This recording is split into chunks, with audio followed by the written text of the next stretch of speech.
Chapter 12, The Domino Decision. I was hoping to get back to school the next day, but Mrs. Brisbane said that she wanted to present the doctor's report to Principal Morales and Mrs. Payne and the room mothers so that everyone would agree that it was all right for me to go back to the classroom. That was disappointing, of course. For one thing, my friends were putting the finishing touches on Humphreyville. For another thing, Og got to go back to room 26, since nobody accused him of making humans sick, and I was all alone at the Brisbane house.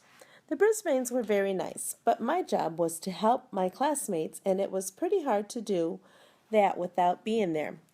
Did Miranda have a job she liked? Was Art paying attention in class? Did Paul look happier now? I had no way of knowing, sitting in my cage at the Brisbane's house. Mr. Brisbane tried to entertain me during the day, but it seemed quiet compared to room 26. For one thing, he was out in his workshop a lot, making things out of wood.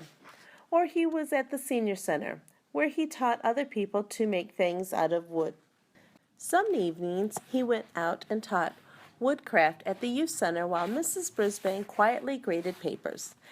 I had plenty of time to think. Mostly I thought about Miranda. And I thought about what a rat I was. I've noticed that humans sometimes called bad people rats. I'd like to tell them that the pet rats they sold at the Petorama were perfectly decent and upstanding rodents. I knew I was a rat because I let Miranda take the blame for something I'd done, and I hadn't helped her because I wanted to keep my freedom, so I could come and go as I pleased. No wonder I had trouble eating and sleeping. However, the vitamin chews were just as yummy as Dr. Drew had said. When Mrs. Brisbane came home, she was full of news about room 26. She told her husband and me that Mandy, Art, and Heidi were all back in school, but that Richie and Saeed were now out sick. Obviously, there was something going around, and that something was not me, thank goodness. She also told us that instead of having their homes sitting around on the tables, the students had actually put Humphreyville together like your real town. I think I'd like to move there myself, she told me. And your statue looks great. You must be proud, Humphrey, said Mr. Brisbane. Not many hamsters have statues built in their honor. He didn't realize that it was a statue of a rat. Mrs. Brisbane said that Principal Morales had given permission for me to come back to the classroom. All the parents had been contacted and everyone wanted me back. Of course, she said the kids always did want me back. Here's the best news of all. Mandy's mother called and said that she'd read Dr. Drew's report and that she was sorry she blamed you for making her kids sick.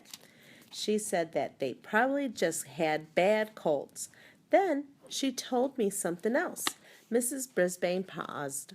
What? Mr. Brisbane asked. What? I squeaked.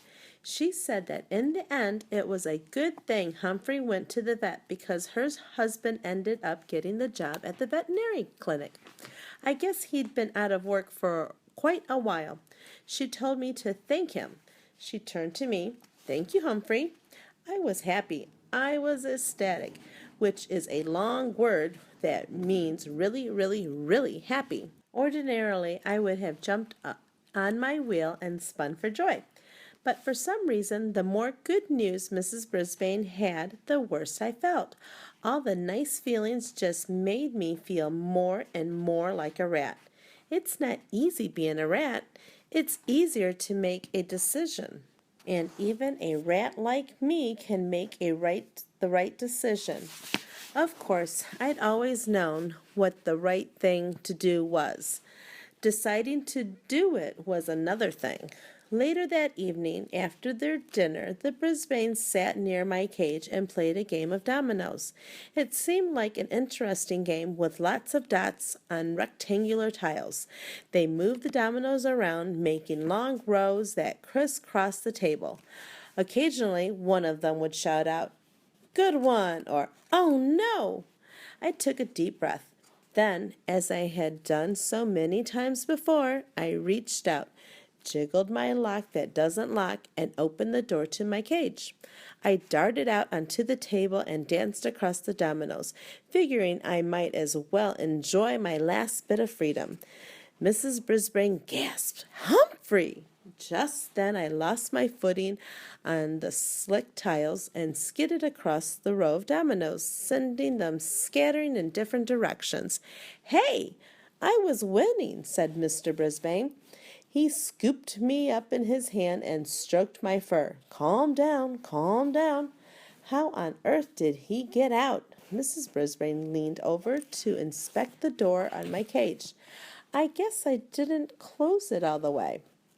"I guess not." Mr. Brisbane gently put me back in my cage and closed the door. He tested it from the outside. "Now it's closed tightly. Want to try another game?" "Sure."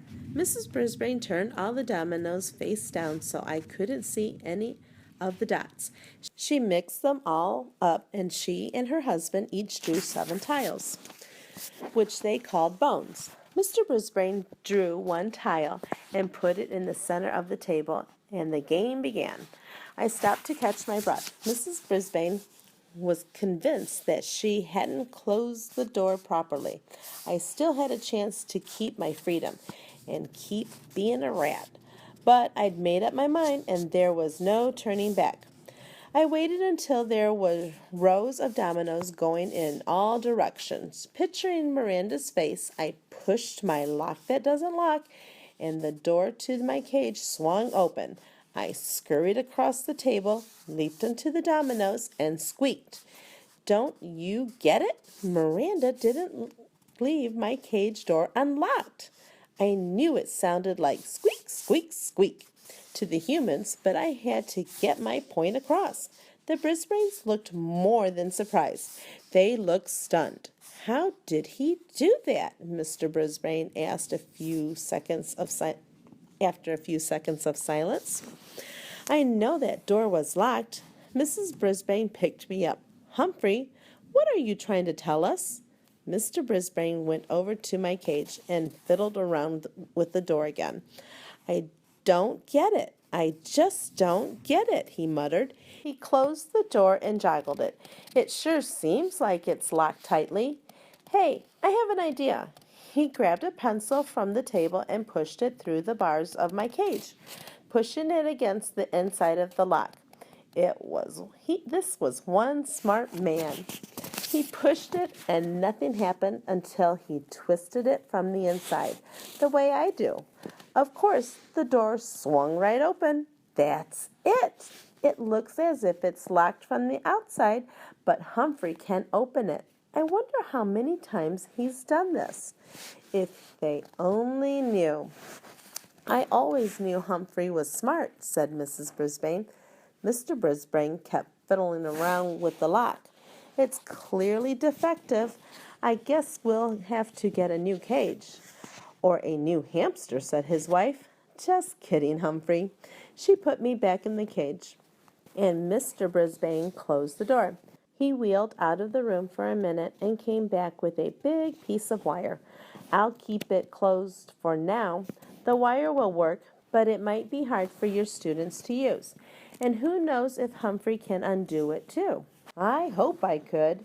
Mrs. Brisbane suddenly stood up with a look of horror on her face. "Miranda," she said with a gasp. "I punished her for not locking the cage, and she was sure she did." "She probably did," Mr. Brisbane agreed. "Oh, I feel terrible, Bert." She even cried.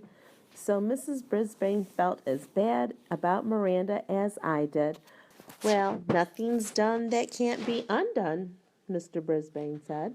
He was wrong. There was something done that could never be undone. My freedom and the chance to get out to help my friends were over. Mrs. Brisbane decided to keep me home another day so her husband could get me a new cage.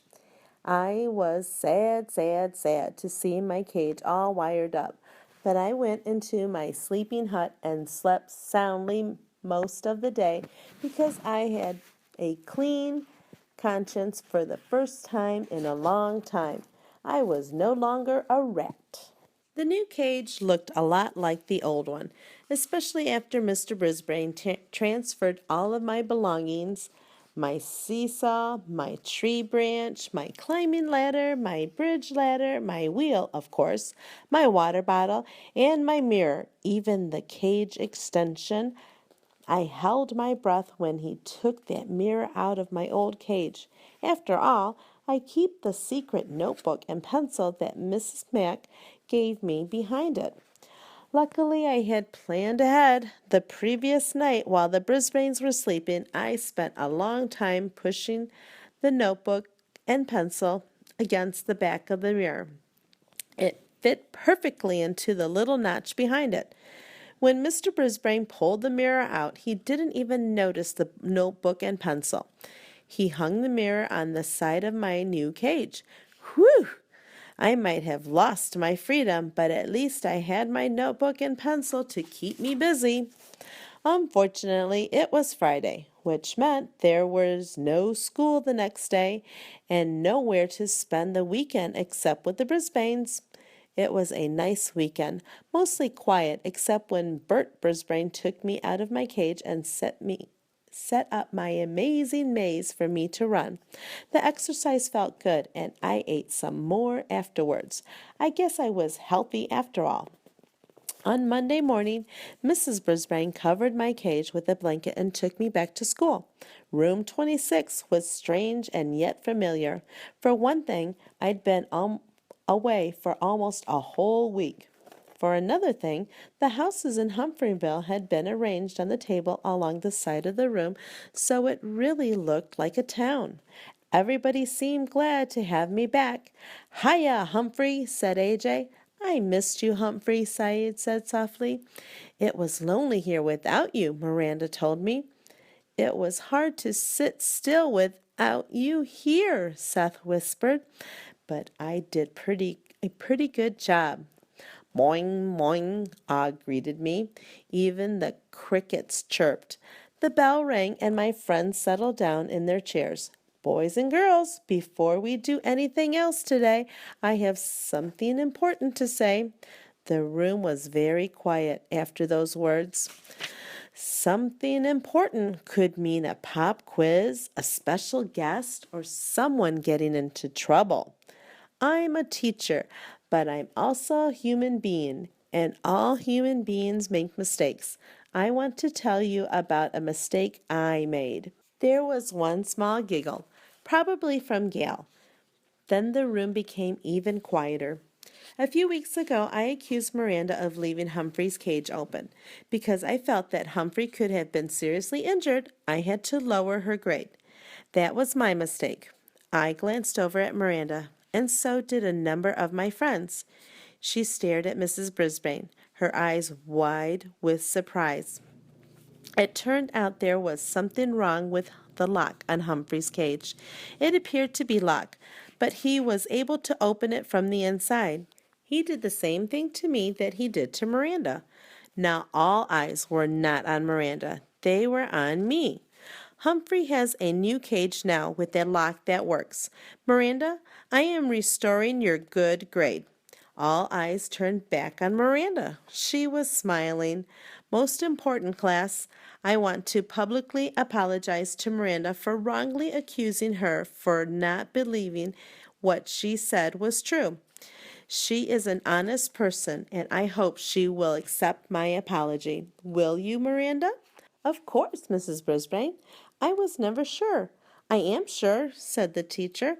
Now, please take out a piece of paper for our spelling test. Spelling test? I'd been gone all week and I didn't even know what the words were.